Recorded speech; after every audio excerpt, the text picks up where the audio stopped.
Arguably one of the worst things that can happen to a homesteader in winter is when you want to do morning chores and you realize that all the water in your stock tanks, in your outdoor faucets and your garden hoses aren't working because the water has frozen.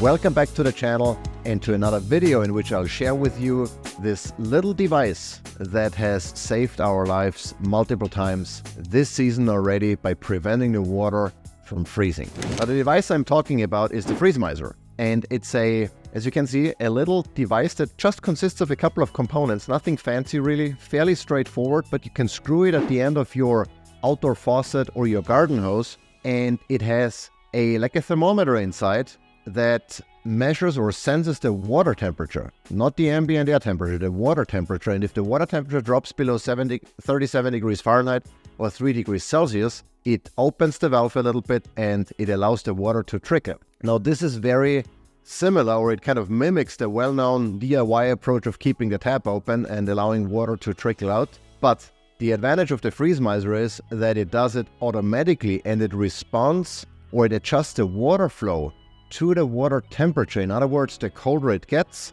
the more water it allows to flow through, thus preventing the water from freezing. And plus, once the temperatures go above the threshold, the 37 degrees Fahrenheit, it shuts off and you don't waste any more water. So the bottom line really is it's a set and forget. You install it and you don't have to worry about it anymore. You don't waste any more water than absolutely necessary to prevent the water from freezing. And so in this video, I'll share with you how the freeze miser works and exactly what's inside of it to make it work, and why it's such a set and forget type of approach that has very few moving parts that could potentially break. How to install and use it, fairly straightforward really. How we use it at the Cumber Homestead and some of the best practices that we've figured out as part of this year's winter. Some of the limitations maybe that you might run into and ways to potentially mitigate them. And then we talk about pricing and whether or not the freeze miser is worth it. I mean, spoiler alert, I think it absolutely is, but we'll get to that. So let's talk about maybe some of the pros and the cons of this device. Well, let's start with how it works.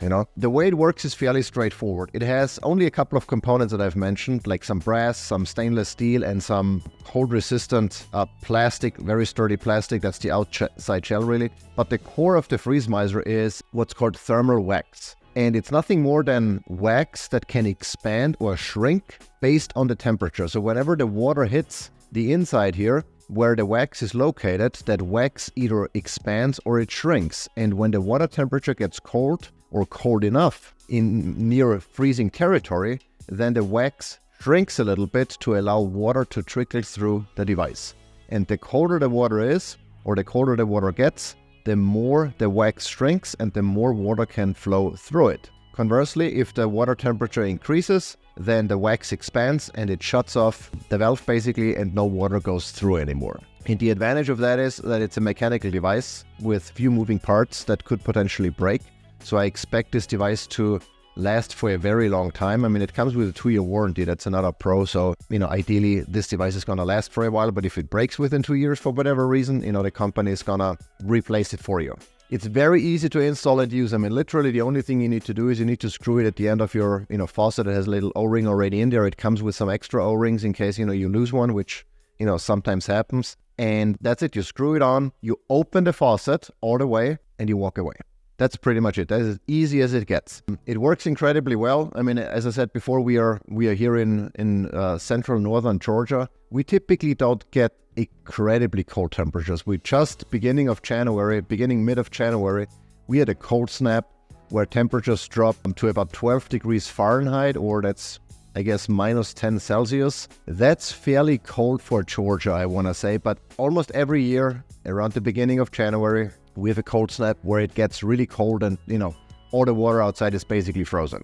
In faucets, in water hoses, even our big stock tank, froze over and I had to get out with a hammer. That was before we started using the freeze miser. And, so in those temperatures, this thing works incredibly well. But it goes down to, even if you have like minus 35, degrees Fahrenheit, in those temperatures, this thing works as well. The only place, I guess, places where it doesn't work is where flowing water just freezes. So if you have, a river near you that freezes over in winter, the freeze miser is not going to work for you. But in most other climates, within the continental United States, this thing should work fairly well, especially on the, central and southern parts of the United States. I don't expect any issues whatsoever with the freeze miser. Now it wastes some water, obviously, because it trickles out. If the water temperature gets too cold, then you lose some of that water, and we're going to talk about some of the mitigation techniques that you can leverage to not waste that water ultimately. But,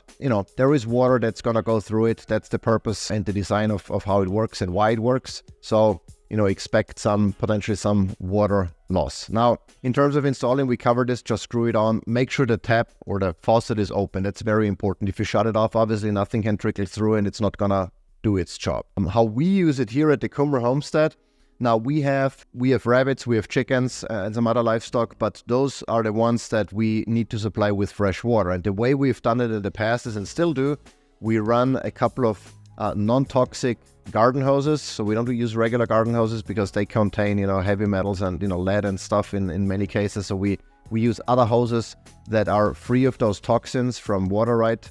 And we run them down. They're maybe 100 plus, maybe 150 feet long in total. We daisy chain some of them together using Y adapters. So we can get to the, we only have one outdoor faucet where we, get off the house and then run that hose down. And then we split it off into different, subsection. One goes to the rabbit hutch, which has a water bowl with a float valve that feeds, fresh water, so we don't have to refill that water all the time. And then the other hose runs down to the chicken coops where, we service the stock tank, so the geese have a place to, clean themselves and swim and dive and, do all the things that geese like to do.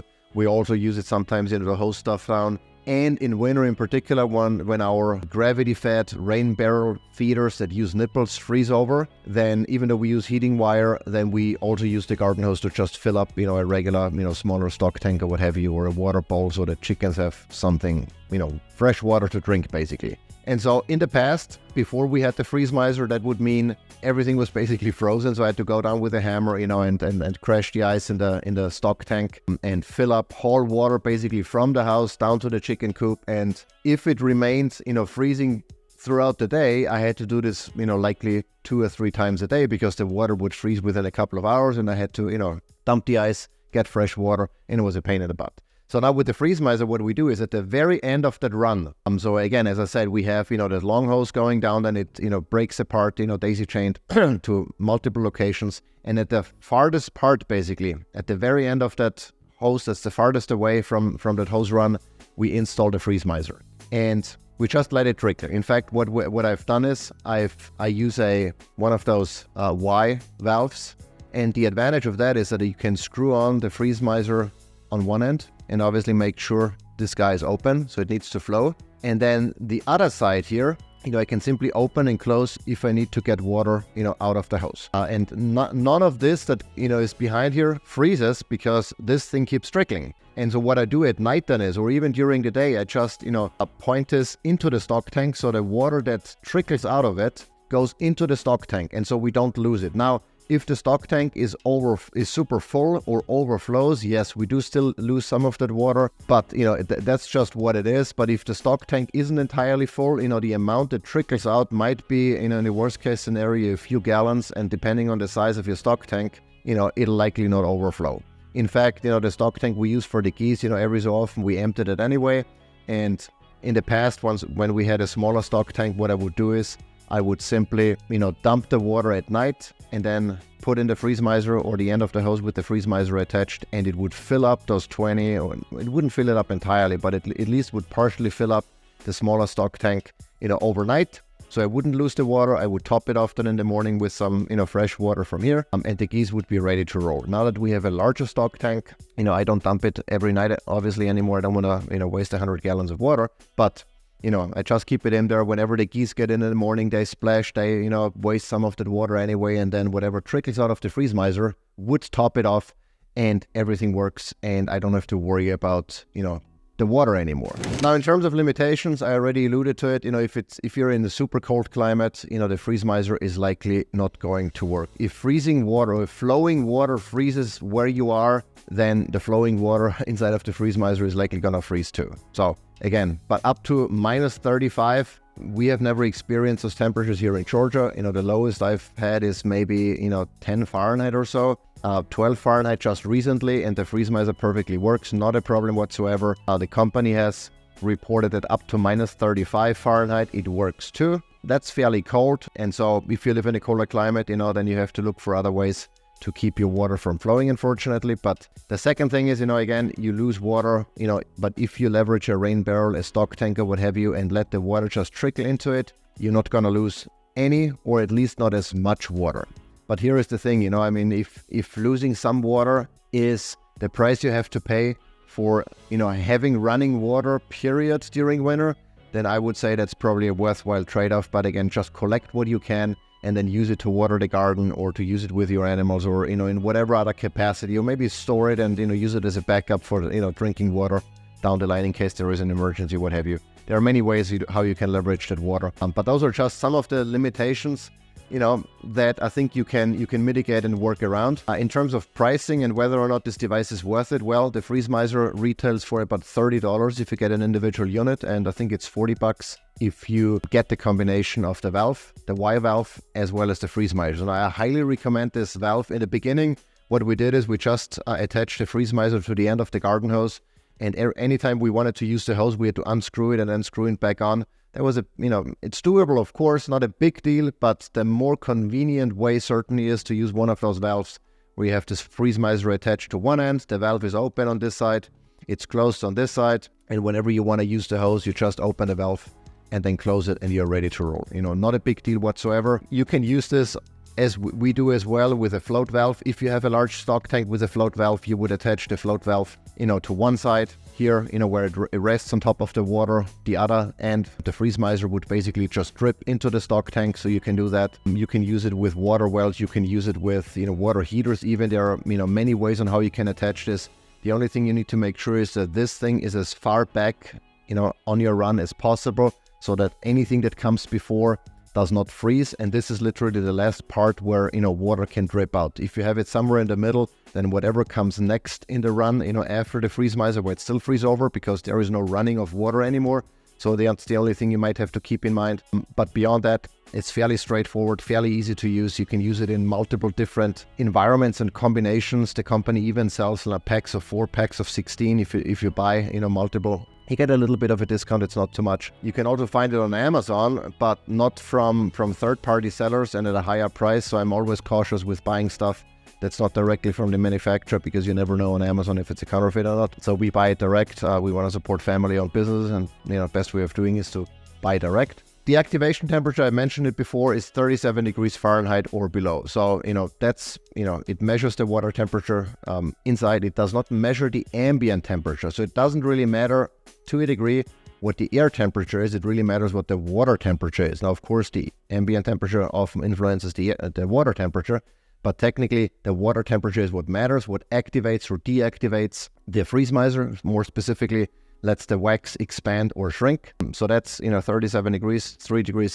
Celsius. And in case you wonder, is this better than a faucet cover? I mean, there are pros and cons to faucet covers. If you only want to cover an outdoor faucet, and you have a cover that you put on, that might be perfectly fine as well. It might cost you less if you just have a nice high quality cover. The downside is very often that the piping that's inside or behind the siding or inside behind the wall maybe, can still freeze. If it's cold enough on the outside, the cold temperature might get through the siding and then just still freeze the inside, and, your faucet is still not working. The other thing is you have to, when you take off, if you want to use the faucet, you have to take off the cover and then put it back on and not forget about it.